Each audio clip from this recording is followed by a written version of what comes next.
What date is it? 7th of September. And I am Chris from IELTS Daily. It is great to have you all here today. Nice to see so many people in the chat. Thank you for waiting. Normally, we start class a little bit early so you guys can get ready. You can start preparing yourselves, grab a pen and a piece of paper. Wonderful to have so many of you in the chat today. What do I want to do today? Well, there's a few things that I want to do. And the main thing is actually going to be, we have a very special guest with us today, and the guest comes all the way from Europe, currently in Vienna. I'd like you to all give a very warm welcome to Olga. Olga has a channel on Instagram and I think a little bit on YouTube. Olga, I think we can see you, which is great. I just want to test whether I can hear you. Do you want to say something? Yes, sure. I can hear you perfectly well. And you? Let's see if there's any. I can't hear you, and that's maybe my fault. 1 second. 2 seconds. Okay. I have tested my microphone. It was working. I can hear you perfectly now. Good. Nice to see you. You're coming to us from Vienna today, is that right? Right. I'm based in Vienna, and I'm so glad for being here today. And yeah, thank you for inviting me. So there's My so many. absolute pleasure. Good. So shall I introduce myself? I would love that, please. Good. So my name is Olga. I was born in Russia, but currently living in Austria, Vienna, and I'm a professional English teacher and also IELTS tutor.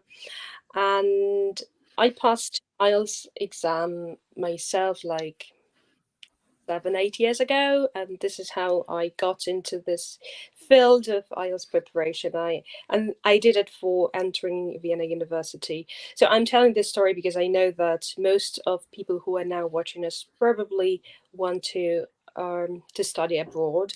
That's why they need IELTS. So I was there. I know it's very difficult, but it's absolutely possible, and I do all my best to help my students to prepare and pass the IELTS exam. Fantastic. And what do you think are the main challenges? And we'll talk a little bit about the idea of getting a 6.5 or a 7, but maybe let's talk about your challenges first of all. When you were preparing and you were in the same kind of position as these candidates, what were the things that really were barriers for you? Well, the first thing that comes up to my mind is just it was really unexpected. That was my second degree, and I knew nothing about IELTS, and I had only 1 month or a little bit more, so several weeks to meet my deadline, and yeah, that came by surprise, absolutely. So there was a shock, to be honest. Of course. Yeah. And what type of preparation material did you use when, looking back, and maybe think about now, what type of preparation material do you recommend for the Yeah. people with whom you work? Right. So that was 2015. Yeah. So, and at that time, there was only YouTube. There was no Instagram. I mean, it was just the beginning. And I don't remember the name. There was one channel. I just watched it.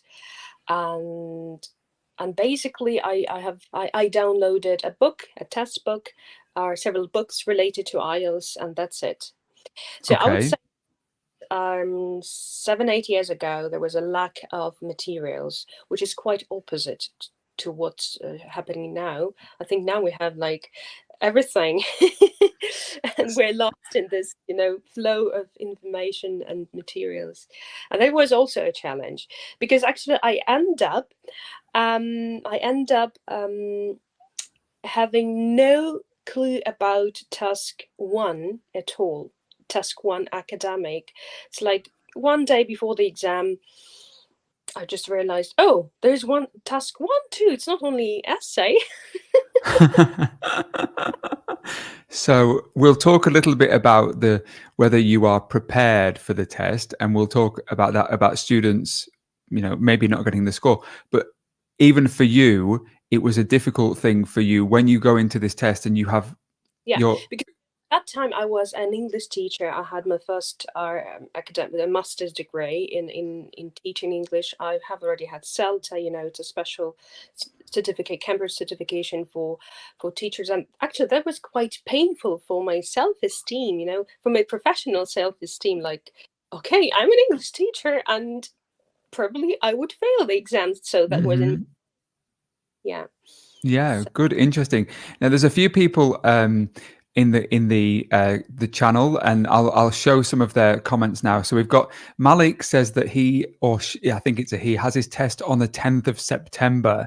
So it's 3 days away, 3 days before the test. What advice would you give to somebody yeah. like Malik? Definitely. Download the official test booklet, and at the back of the book you will find the essays written by the examiners and also by some candidates with the examiners' comments, and that will help you to understand what criteria are and how they assess it. And yeah, I think that's my first recommendation. Wonderful. And do you like help any students doing other exams as well? No, I only focus, yeah, on IELTS, Yeah. on the IELTS, yeah. Even though Daisy. I did pass CAE, I think, a long time Okay. ago. But no, mostly it's IELTS. It's What enough, do to be honest. Yeah, it is enough. It is enough. What do you think about this piece of advice there? Daisy says you need plenty of sleep before taking a test. Would you agree with that? Definitely, yeah, yeah. Yeah. Because Need to be. it's not only a language exam, unfortunately. The problem is that most of the people, like this person, sorry, I forgot the name from the chat. You just have a couple of days before the exam, and you're not. Maybe your language level is okay, but mentally, cognitively, emotionally, you're not ready, and there you have to stay for almost 3 hours, and that's a great challenge, Hmm. Yeah, that's why you have to be physically and mentally prepared and trained. That Very, influences. very, very true. That's why Great, great. you have to eat enough before the exam, you have to sleep enough before the exam. And yeah, what can you do if you have like 3 days? Yeah, just I would say take look through the test. I study read something more about writing, because that's the most difficult part. And I don't know, stay positive. Yeah, Wonderful. sleep enough. Exactly. Positivity is a really, really important feature. Yeah, Now, yeah. we have a question on here, which is why do students score 6.5 in writing? And I want to hear your view on this and maybe share some of your experience with you Mhm. and other students. Yeah, well, the question I think might have come from a person who needs like 7 or even higher. And that's a bit of a problem, because statistically, worldwide, writing is always lower in every country, always lower than speaking, for example. Yeah. And well, I personally think that the reason behind it is that we do not need writing in our daily life, in our Very like true. native languages. So for example, now we are having our live, I don't know, streaming. If we do use writing in our everyday life, it's just WhatsApp messages. And on top of that, I think most of people tend to use voice messages now, or having lots of emojis and stuff like that. Hmm. Yeah, so that's So one of the writing main. becomes a skill that you have to learn, especially That's for true. the writing examiner. Basically, one of the biggest challenges that I see with candidates is that they don't understand that IELTS writing is working to make the examiner happy. It's not to write because you feel good. It's because it's to make the examiner happy. So from your Absolutely. experience, what do you know about the IELTS writing and what tips could you give? Yeah, you mean for those who need more than 6.5? More than or Right. 7. I agree with you that you must make an examiner happy. That's why you must understand the criteria. There are four criterias, and they are very well described at the back of the official booklet. At the test booklet. And because you can also find it on the internet, like four criterias with different bands, band 9, band 8, but I think it's kind of complicated even for teachers. But if you look at the back of the book, they explain you, and Yeah. they give examples like, here are the mistakes, and here are the good things about this or that work. That's the first thing. Then, of course, you have to, most of my students, Russian speaking students, I don't know, maybe that it's something about them, but they want to overload their works with sophisticated grammatical structures, with idioms, with metaphors, whatsoever. And that's the problem, because Hmm. it becomes so bulky, so unclear, and you cannot understand what a person is talking about in the essay or in task one, because it's like more about artificial grammar, Hmm. um, but people forget the thing that you must answer the question. Really important. Yeah, the second So, important thing is, like, you must answer the question. I yeah. don't know, how does it work with your students? Do they like to, overload their essays with complicated, complex language? Yeah, and one of the biggest one, if we look at the band descriptors, and that's something that some students have no idea what the band descriptors are. Basically, the band descriptors, if you don't know, it is a document for the students. I mean, if the students don't know, it's a document that the examiner uses, and I talk about it again, again, and again. And in order for you to pass or get a band 7, you have to understand the band descriptors. You have to understand what's at a band 7, but also you need to understand what's below a band 7 as well, because if you don't achieve a band 5, there's no way you can achieve a band 6. And you need to meet all the criteria that are within band 5, and there may be 3 things that you have to do. And that's for me something that I tell students again and again and again. Do they answer the question? Do they give an extension? Do they support their ideas? Do they present relevant main ideas? All of those things that need to be met at a band 5 or a band 6 in order to meet a band 7. And I just want to show you that I was making some notes as you were going along, and you made this point that students often make things too difficult by using idiomatic language, and they make things really unclear. And I totally agree with you Mhm. that sometimes students or candidates try to show off. That's true. And this is a problem because at a band 7 or a band 8, it asks you to use language which is flexible and natural. If we use idiomatic expressions incorrectly, it doesn't become natural anymore. People try to force these idioms into their language, and then it's not natural. Do you find the same thing? Absolutely. Maybe because they watch some YouTube. They are Everyone says on YouTube, like, use idioms, and that's the problem. And Mhm. I And I that is a problem for students. If they're not having people who understand the test very well, they're really going to struggle. And a couple of people have said that I need to make the text a little bit clearer. Unfortunately, because it's a live stream, occasionally the streaming doesn't work. So I've made it a little bit bigger for students. I hope that they can see that. And really, really, really importantly, Olga, answer the question. It's a really very, very, very important and in order to topic. answer the question, you should understand the topic, you should understand the question, because it happens so often that the candidates, they misread the question, you know. Absolutely.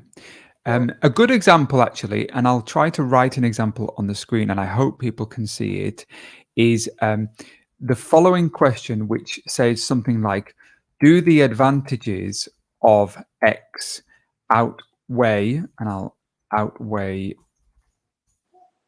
the disadvantages?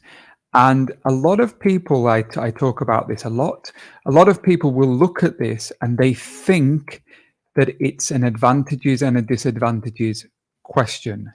But in reality, this is not an advantages and disadvantages question. This is an opinion question. that's It is true. asking you, do they or don't they? Are there more advantages or are there not more advantages? It does not ask you to simply list the advantages and disadvantages. And this will create a band 5 or a band 6 in task response because they're not answering the question properly. That's true. And actually, this brings us to critical thinking. Because if you need to score 6.5 and higher, you are expected, um, to be to analyze and evaluate. It's not just black and white. You have to not only prove your opinion, not only support your opinion, but um, it should look like, an adult opinion, mature opinion. Yeah. Absolutely. And Yeah. although it doesn't have to be, my advice to candidates is, it doesn't have to be groundbreaking. It doesn't have to be Nobel laureate. You're not writing the next. You're not trying to be the next Shakespeare or somebody that's. It has to be actually fairly easy to read. Your Yeah. position has to be very quickly understandable. Yeah, the thing that I keep repeating to my students is like, less is more, and that's it. This is our motto. You should just explain your viewpoint, and that's it. In probably in very simple words. And actually, you will be surprised when you start reading the examiner's essay and the at the back of the book. You will be surprised that they're so simple. Our students keep asking me like, why? And this is nine. That could be nine or eight, but there are no grammar, nothing. It's so boring, but that's the thing. It's not boring. It's clear, and look at the development of the ideas. Yeah. So that's. So I've put on the screen, keep it simple, clear, and concise. And for any candidates out there that don't know what the word concise means, it it literally means short and to the point. However, I should make students aware that for a band 8 in grammar, they have to use, or band 7 or higher, they do have to use a range of complex sentences. But those complex sentences don't have to be very complicated. You just Yeah. have to use a range of maybe an if sentences or when sentences or a provided sentence or maybe a sentence which starts with a gerund clause. Okay, those types of sentences. So you do have to use a range of them, but they don't have to be particularly complex or complicated, I mean. Yeah. That's true. And as a linguist, as a scientist, I also read a lot of scientific literature, and there is a great research in the field of IELTS, and I'm not quite sure. I'm trying to find it on my computer, but there was a study which compared the essays. Two groups of essays, 6.0 and 8.0, and the length of the sentences in the essays 8.0 is about 21 words. Yeah, which means Mhm. that you must use this kind of structure that you have mentioned. Yeah. Mhm, mhm. So you Sentences. have to use And even at a band 4 in grammar, you have to use some subordination, okay? And subordination is when you have two parts of a sentence, the dependent and independent part of a sentence. You have to use some minor subordination even for a band 4. And therefore, if people are just writing simple sentence after simple sentence after simple sentence, you're not going to even get band 4, which is a shame. Yeah. Good. Did you have anything else written down? Because I had, for a lot of people who I work with, I said that they do not understand, if you're taking the academic training test, that a line graph is not the same as a bar graph, and a bar graph is not the Mm, same as a table, and a table is not the same as a floor plan, and a floor plan is not the same as a process. And what people really take for granted and they overlook is that they need to be incredibly prepared for each type. that's So true. a lot of people don't even realize that.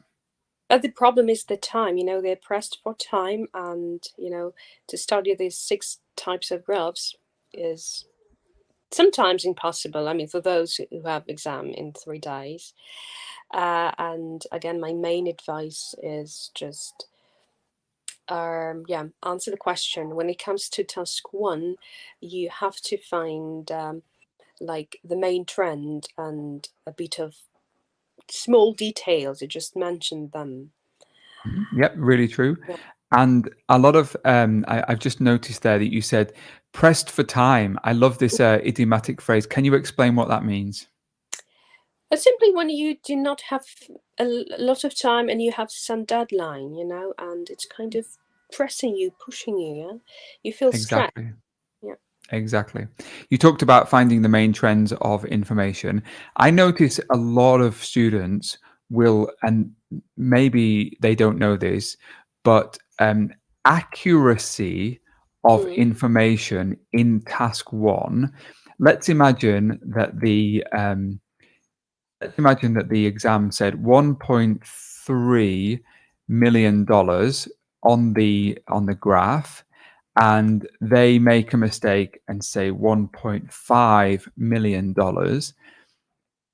If you make a mistake like this, it will limit you. Just one mistake like this will limit you to, off the top of my head, I think it's band 6. You cannot get higher than band 6 in task achievement just by making a really small mistake, the difference between 3 and 5.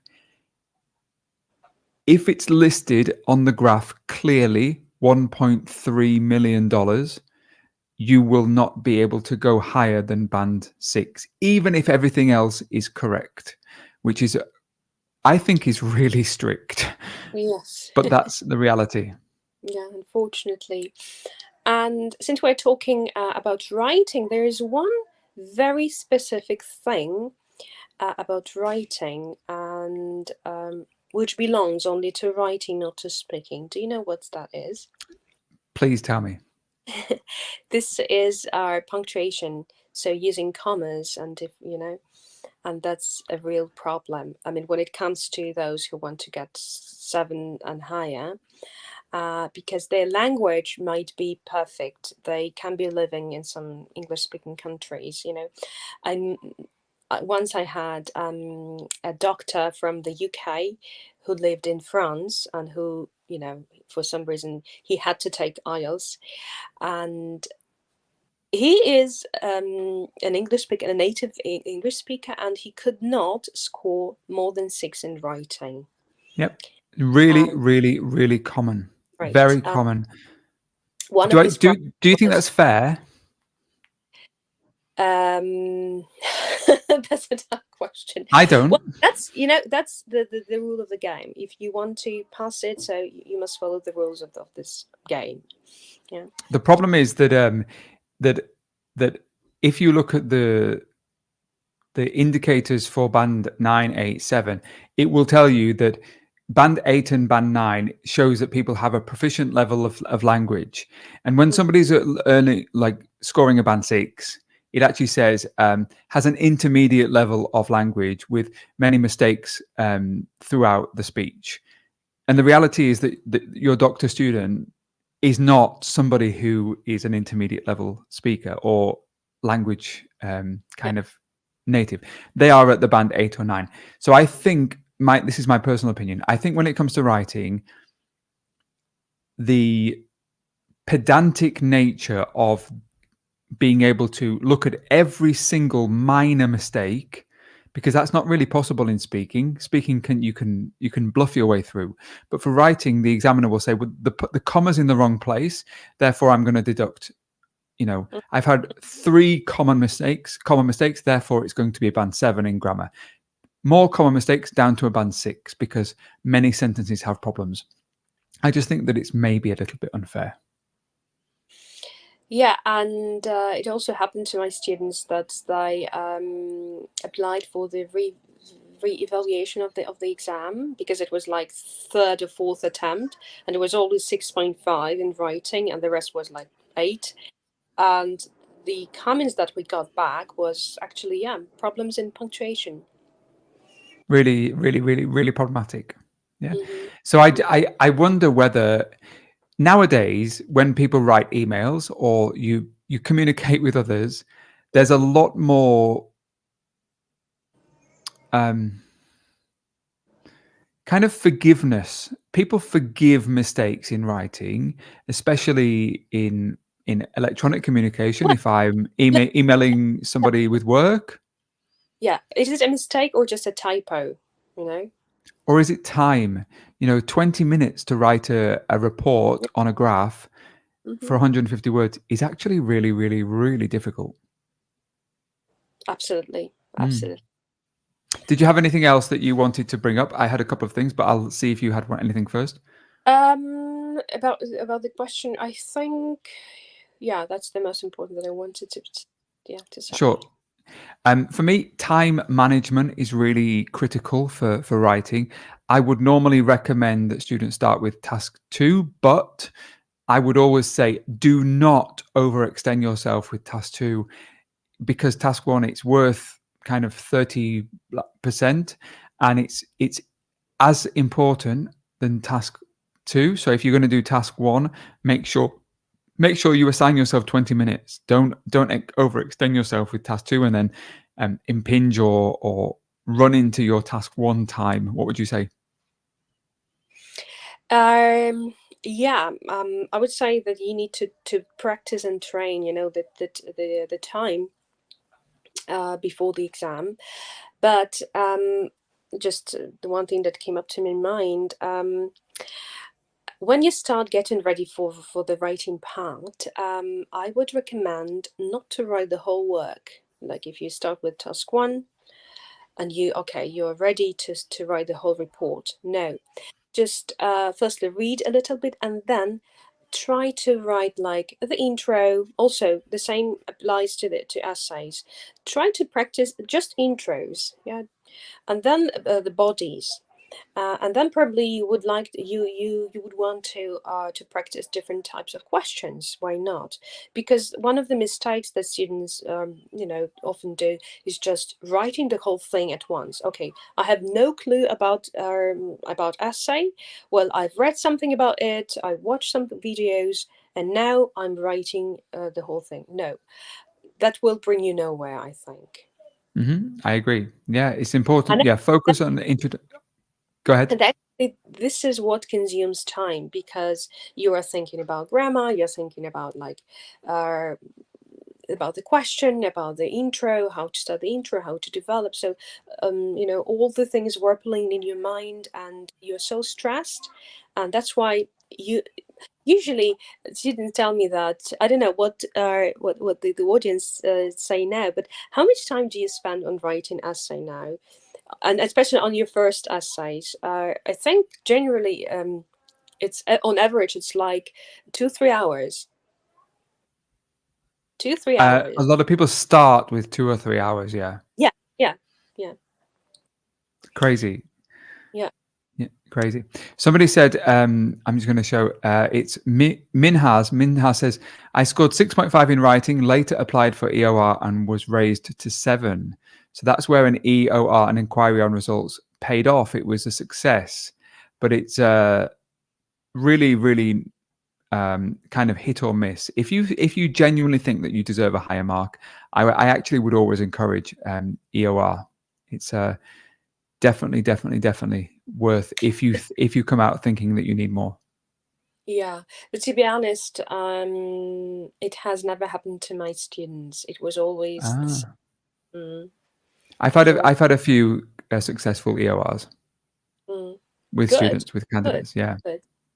Yeah, but yeah, of course, feel confident if you feel like, no, that I should have scored more. Yeah, apply for it. yeah. Maxwell said, "Oh my God, the doctor couldn't score band 7." Yes, just imagine, yeah, a doctor like, yeah, because this is the exam. I mean, can you do the same exam in your native language? And to be honest, you will have the same problems. Really, Not only about the language itself, it's about the criteria, about the time management, you know, that's so many it's a things. skill. It's a skill being able to interpret data Hmm. in a way that the examiner wants, and consolidate the information and write it in a you've got to be quick, but also meeting all the criteria that the examiner is looking for. It's really, really, really difficult. Somebody in the chat asked, how can we find you on Instagram? Do you want to Uh, should I yeah. put So in the basically, chat? they're like Olga IELTS, Olga underscore IELTS. That's it. You can find me there. Olga underscore IELTS. I've put that in the chat now if people want to um, have a follow of you, but most of your posts are in Russian, is that right? Fortunately, now, yeah. Well, we will start. Yeah, we're planning to go international. Yeah, next year. Wonderful, wonderful. Now, But it, I like, of course, I do have some students from all over the world, but it's like, private or consultations, and I specialize in academic writing, and I do have some students from UK, from France, and Italy who are doing their master's degree. And I mean, after IELTS, you have to continue and upgrade your language because it's still not enough. Because usually you need the level that you need if you study. You need C2 plus usually, and yeah, even if you crazy. score even if you score IELTS in IELTS 8, it will not be, you will feel it that there's probably something lacking in your language, and you have to Hmm. develop language if you want to study somewhere. Absolutely. Now, somebody said, Pradeep says, I'm genuinely confused whether to use idioms in writing tasks. Can I do it or not? What is the rule on idiomatic language in IELTS writing? Um, yeah, that's a good question. We actually should differentiate the language for writing and speaking. Yeah. So the language for speaking tends to be very kind of free, it's not that strict, and there we can use basically anything. But when it comes to writing, it's a, let's say, a linear process, and the examiner, what the examiner sees, it's like the flow of your thoughts, and it should not be overloaded with idioms because sometimes they are, they just do things wrong. But very important thing is about the style. Yeah, academic style is very it's very high, it's very accurate, and it's just the problem of the style. I'm It's just like, going to try and. yeah, it's like going to a business meeting and wearing our sport shoes and sport outwear, so it's out of place. That's why, Correct. if you find an idiom, check it, look it up in the dictionary, because usually there is some mark like academic or spoken or written. Yeah. Yep. I'm just going to try and show. I've brought up the. Let's see if I can bring up the screen, and I'm going to bring up the band descriptors. Hopefully, those band descriptors will appear on the screen. Here we go.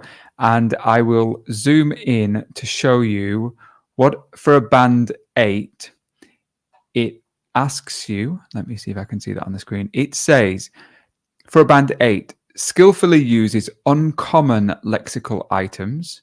And for a band 9, it has to be very natural and sophisticated control of lexical features. And for a band 7, it says uses less common lexical items.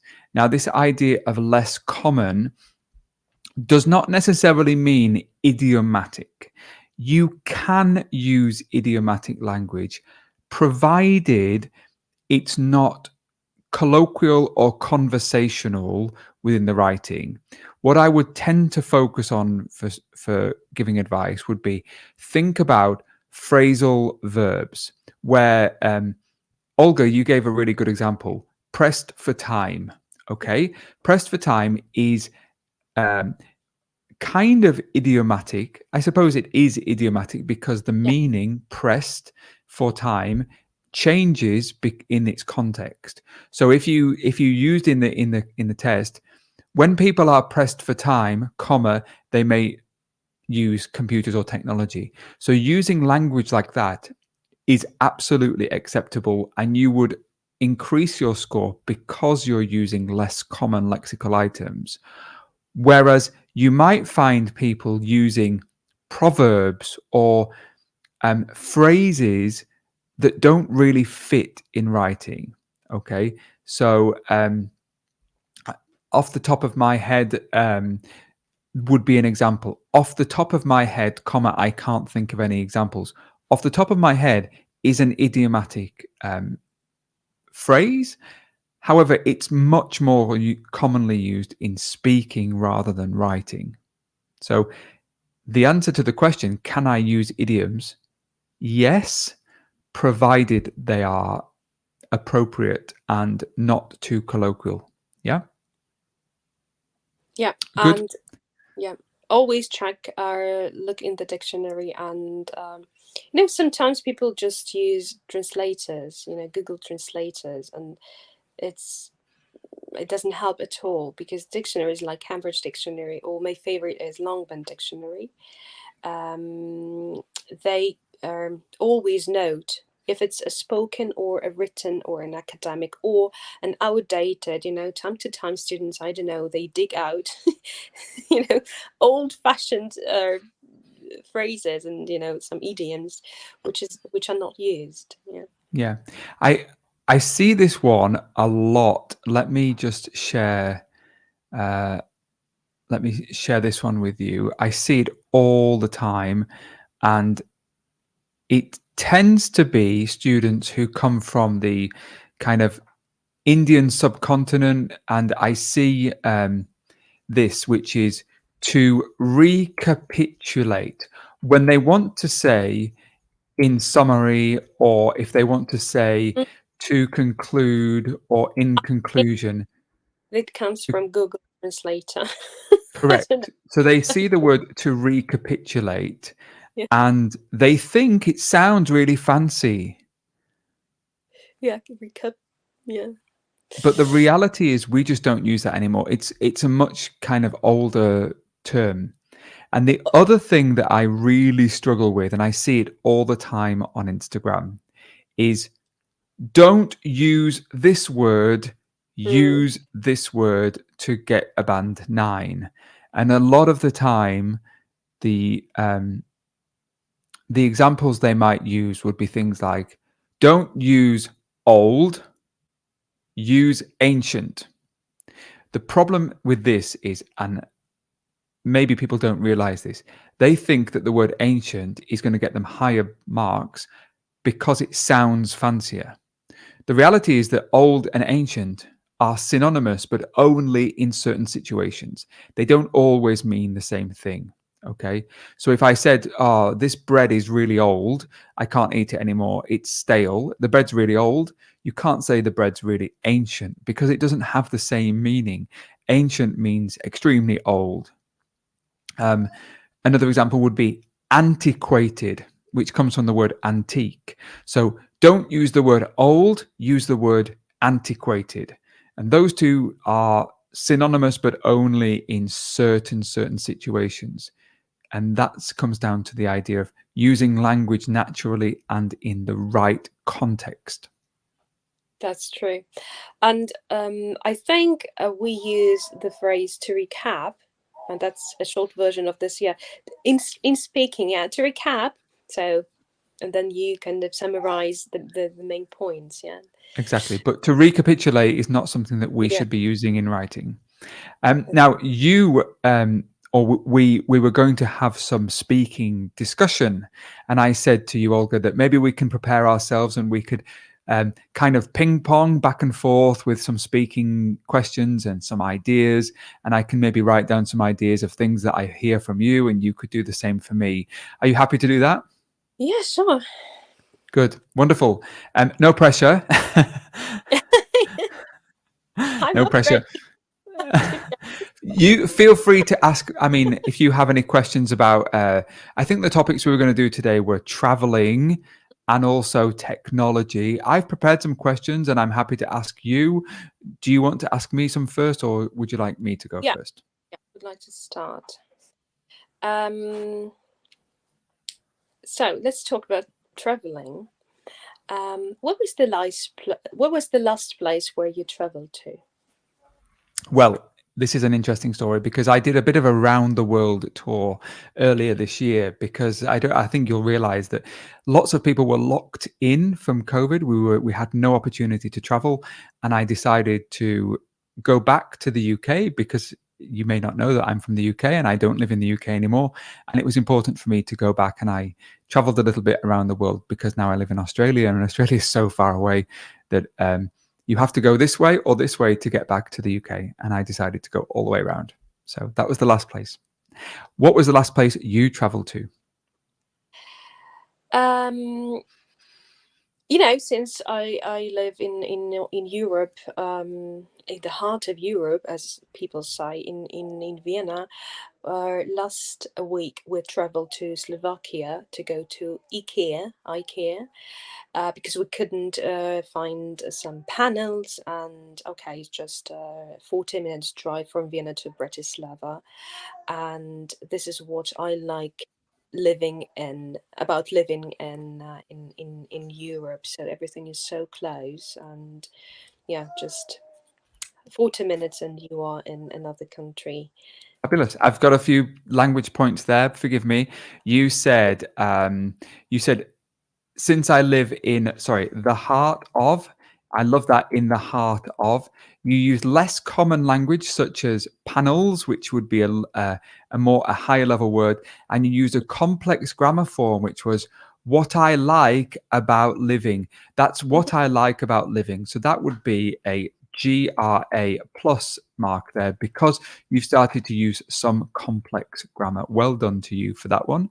Did you have anything that you picked up from my speaking? Um, yeah, just to be honest, I'm not used to this type of work, but I've noticed one phrase. You said like we were locked in during COVID time. Yeah, We were locked yeah, in, yeah, yeah. and that. In I don't know if you know this, but Australia, we weren't allowed to leave. We were locked in the country. That's a phrasal verb, which means Yeah, that we couldn't leave. yeah, yeah. Great. But hopefully these times, are over. Fingers crossed. Yeah. Okay. I've got a question for you. Good. This is a topic of technology. What types of technology do you use at home? Well, off the top of my head, that's definitely my laptop, and my mobile phone.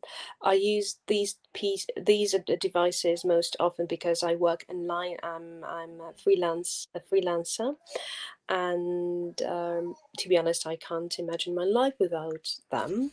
It has become my second nature, I think. Mhm. I'm just making some notes. Life. Okay, good. Let me show you some things that I took away from your speaking. You said, my laptop, these devices. So you use referencing and substitution, which was great. You use less common lexical language, so that would be good. I'm a freelancer, and we often use the to describe jobs. Yeah, I'm a teacher. I'm lots of different things. You said, to be honest, and you said, I can't imagine my life without. So again, you concluded with a really nice grammatically complex sentence. I can't imagine my life without it, which was super nice. Great. Mhm. And I think I started the phrase like off the top of my head, probably. You did. You said off the top of my head. Off the top of my head, I can't think of any, or the first thing that comes to mind. Yeah, off the top of my head. Really nice. Well done. Do you want to ask me a question? So about technology, right? Okay. Or anything, or traveling. It doesn't matter.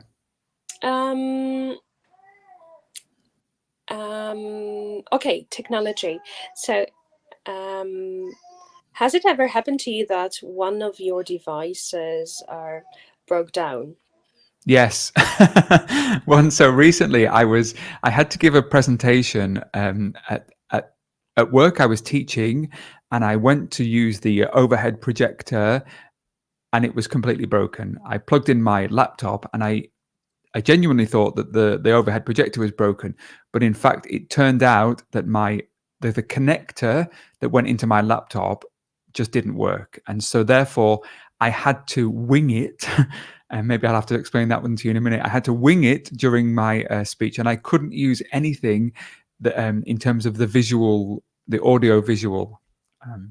Great. Do That's you know what the terrible. word? Do you know what the word "wing it" means? I'm gonna pop that on the screen there. I said I Yeah, had to wing it. Do you have any idea what that means? no, I'm very bad at technology, so very No. interesting. So when you say I had to wing it, it means I had to improvise. So I had no Ah, planning.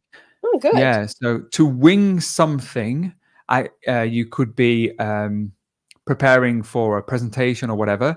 You say I had to wing it on the day because I was really unprepared. Yeah. So what I've noticed from your speech was, specific words like overhead projector, which Yeah, is, that's a good. It's a collocation. yeah, and then a couple of introductories like, in fact, it In turned fact, out. I Yeah. was going to say that it turned out Yeah. that. I think I said it turned out that it wasn't the overhead projector, but it was actually the cable. What Hmm. does it turned out that means? What does that mean? I think it's kind of in reality, and It uh, means the result was. yeah, it turned The out. Yeah. result was that it wasn't the overhead projector. It was actually the cable. Great. And then I like Good. the phrase, I genuinely thought. Uh-huh. Yeah, I genuinely thought that it was the overhead projector. Good. I honestly thought. Hmm. I always try to highlight, to my students that you must prepare some chunks, some long phrases to start talking, because it can save up you some time to think if you're lost for words, or you don't have clue what to say. Uh, Provided, sorry to interrupt you, provided they are natural, and that can be there's a really fine line between whether it's learned, memorized phrase or whether it's natural. yeah, So true. absolutely, I think those types of phrases are really useful as long as they don't sound mechanical and as long as they don't sound memorized. Yeah, but you have to train, and you just pick up 5 phrases and train them at home, so that Yeah. you are used to them. And yeah. By the way, if there's anybody in the audience, the people who are watching, somebody said it was Sadie. Sadie said, "Wow, improving structures." If anybody is learning something, maybe there's some language that you didn't know before, please give this video a like and a thumbs up. We really appreciate it if you can do that. And don't forget to head over to Olga's channel and see whether you could learn something from there too.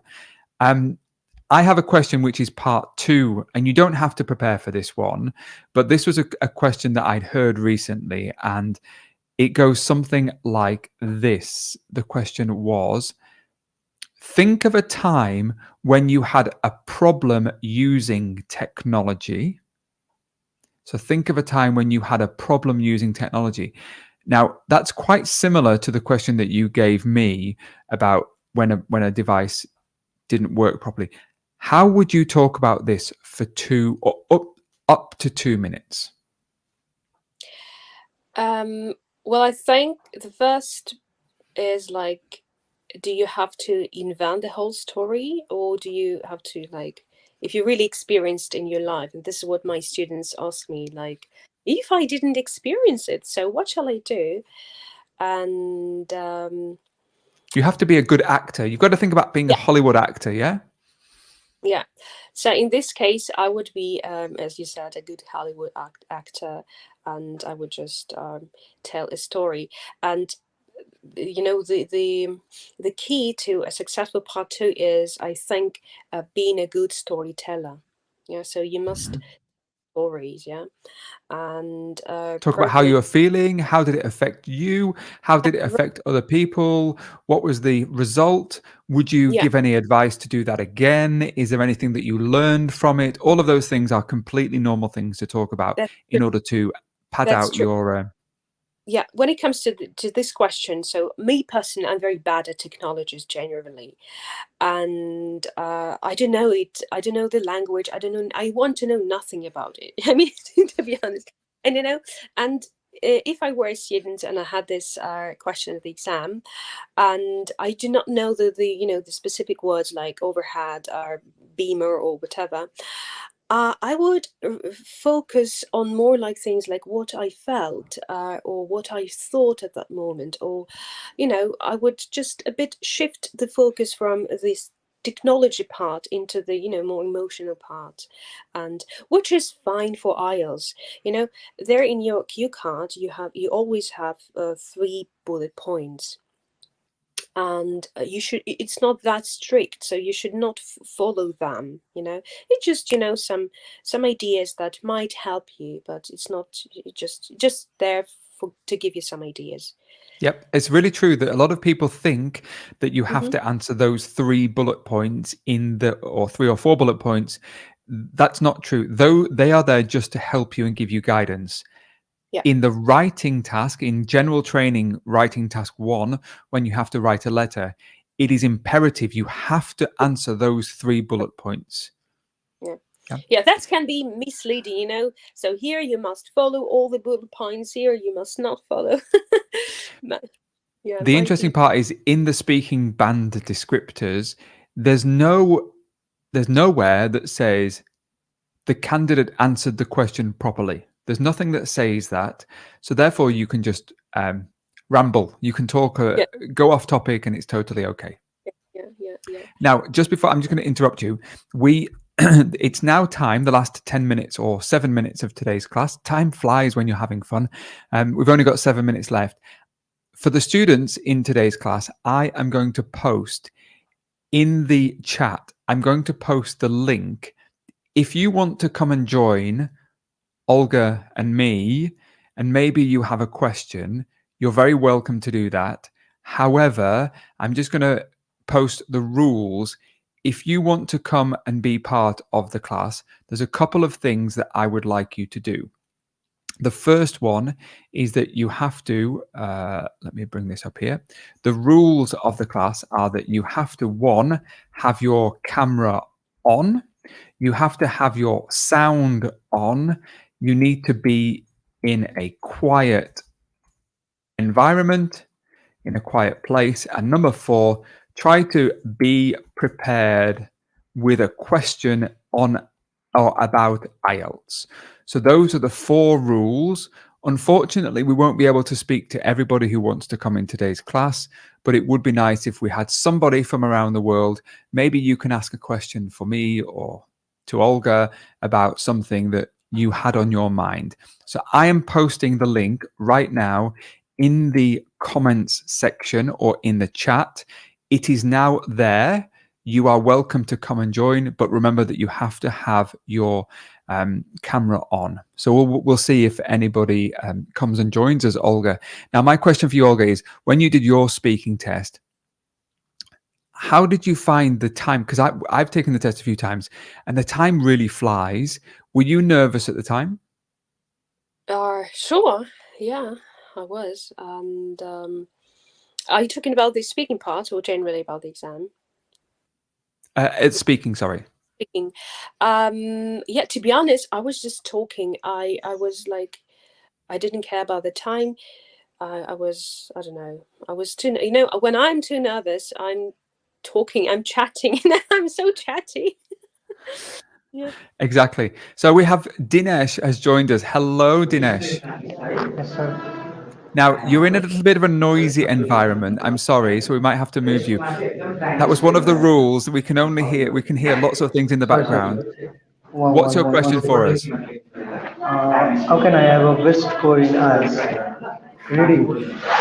How can you have a best score in IELTS reading? Well, I don't know Olga's strategy. I'm just going to mute you. I don't know Olga's strategy, but the best thing that you can do is come and watch my video on reading, because I have a strategy that not many people use, and therefore I promise that will boost your score. Olga, do you have any specific things that you... Right. So I think there might be a problem based on my students' experience. There might be a problem on memory, since we are now living in a very informative world. So the incoming flow of information is just aggressively attacks us. So you have to reduce the time you spend online. So you have to um, you have to work on your memory and on your focus generally. That helps. Wonderful. Now, I've got a couple of other people, and I'm going to go one by one. The first person was Akmal. Akmal, wonderful to see you. What's your question for us? Thank you so much for having me. My question is, teacher Ogla, is how we can generate ideas in writing tasks, because my grammar is okay, and I am master level like MBA student in university, but I got 6 band overall in writing. So, what is your suggestion about idea generation? Over to Olga. What's your suggestion for idea generation? Idea generation. It's a skill, and it's the first skill that I'm working with my students. And firstly, you have to read a lot. I mean, read, some newspapers, some probably also IELTS, in order to, expand your background knowledge about some topics. The second thing, maybe there are some specific topics that you're not familiar generally, like, I don't know, animal rights or space exploration. It's so hard to talk about something that you have no idea about. Yeah. Very, very true. Yeah. And you can even read something in your native language in order, just to know what it is. Akmal, I hope that's helped for you. I'm going to say goodbye to you. Thank you very much for coming along. Thank you, sir. Good. And we're going to go to Andy. Andy was next. Hello, Andy. Hello, Chris. Hello, Olga. Hi. I'm Andy from Indonesia. I want to ask about remark. So I just got my result today. Is there any possibility that our score will be decreasing if we ask for a remark, Chris?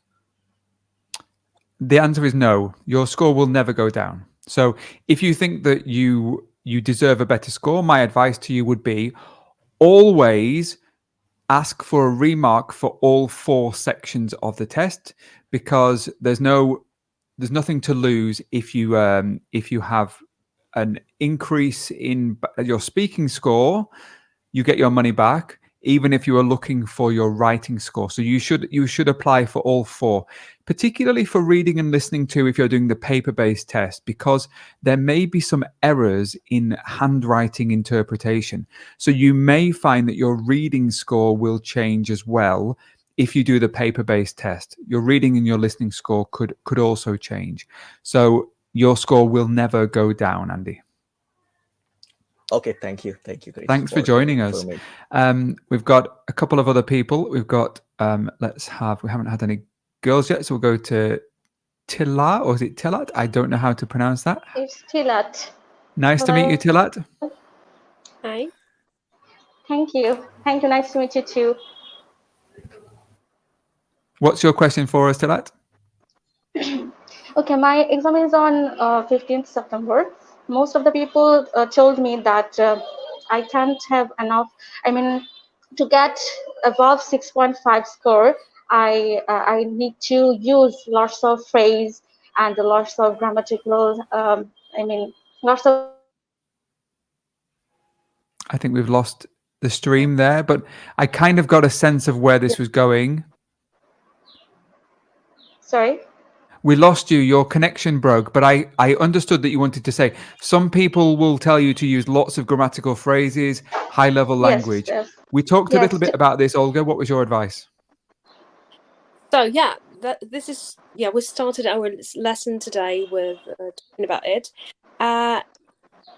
Less is more. Do not try to take some grammatical structures that you are not familiar with, If you use something complex, some idioms, phrasal verbs, or even grammar, you must use them naturally. So if you know them for sure, use them. If you learned them yesterday, do not use them, because most probably you will, it will not be correct or out of place. The thing is, 6.5 is not a very high band, and your language must be understandable. So that's my main advice. Great. Thank you for coming along. Tilat. I'm going to go to one more person. I was drawn to Maxi, who had some great red earphones. Hello there, Maxi.